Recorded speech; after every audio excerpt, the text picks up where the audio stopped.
Yes, uhali gani ndugu mpendwa mfuatiliaji wa Top Class Hubs. Hii leo daktari wako nimekuandalia walau kwa uchache juu ya hatari kwa watumiaji wa pombe kupata saratani ya orofarinji. Tutaangazia kwanza nini kinapelekea mtu kunywa pombe. Wengi huona pombe kunywa ni kama ni suluhisho la kuondoa matatizo yao, hususa wale waliokuwa baba pengine amekumbwa na janga ama matatizo ama stress, anaona akinywa pombe pengine akaojiondoshea msongo wa mawazo, huku akisahau akitengeneza hatari ya kiafya, hatari ambayo pengine ikagharimu maisha yake. Sasa hali hii inapelekewa na nini? Mtu anapokuwa amekunywa pombe mara ya kwanza, mara ya pili, ama akarudia zaidi ya mara mbili au mara tatu, na akajikuta hawezi tena kuacha akiwa ameingia katika ulevi wa pombe. Hali hii hutokea pale uharibifu wa mfumo mkuu wa neva na neva za pembeni hupelekea kusababisha kuwa na matumizi ya mara kwa mara ya pombe. Kwa ule uharibifu unaotokea katika mfumo mkuu wa neva ndio huenda kuathiri neva za pembeni. Tutaziona hizo neva za pembeni ni zipi, tutazizungumzia, lakini pia tutazungumzia athari za kiafya juu ya utumiaji wa pombe. Walau kwa uchache niende moja kwa moja.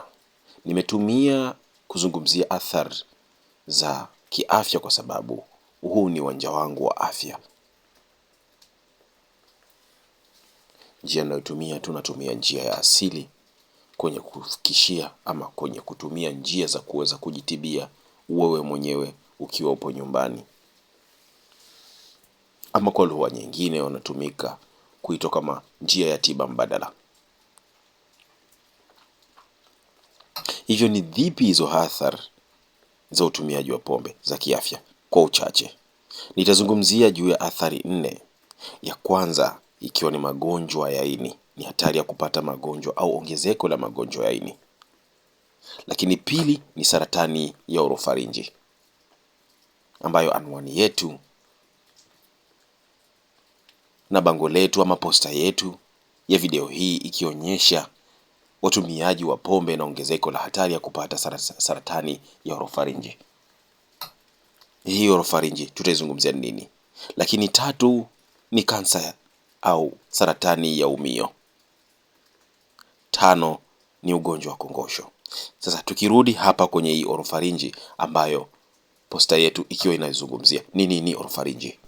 Ikiwa swali linauliza orofarinji ni nini, basi jibu la moja kwa moja linasema ni muundo changamoto ambao una kazi muhimu katika kuzungumza na kumeza, na inajumuisha sehemu ndogo ndogo za anatomia.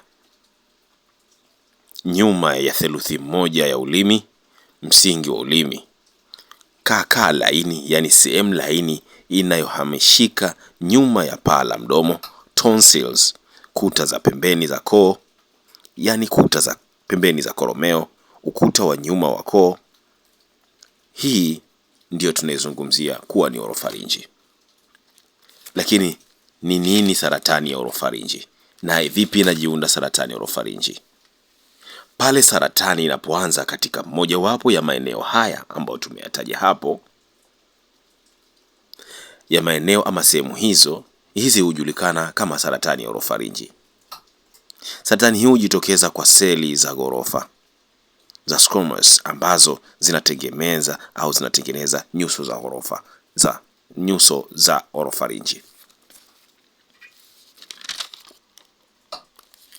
Sasa pale tunapokuwa tunasema saratani ya orofarinji ni nini, basi jibu la wazi kwa lugha nyepesi tunasema ni saratani ya kichwa na shingo inayoendelea kwenye orofarinji,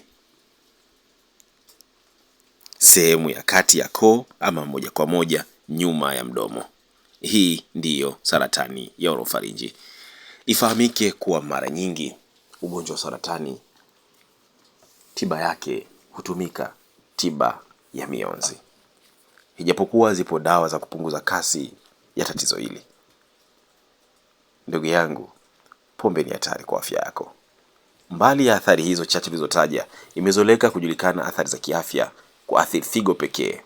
Lakini leo hii umekutana na athari nyingine na hatari ya kupata saratani ya orofarinji. Tahadhari ni kwako wewe na ndugu yako. Langu jina ni Dr. Haji Omar wa Top Class Hub.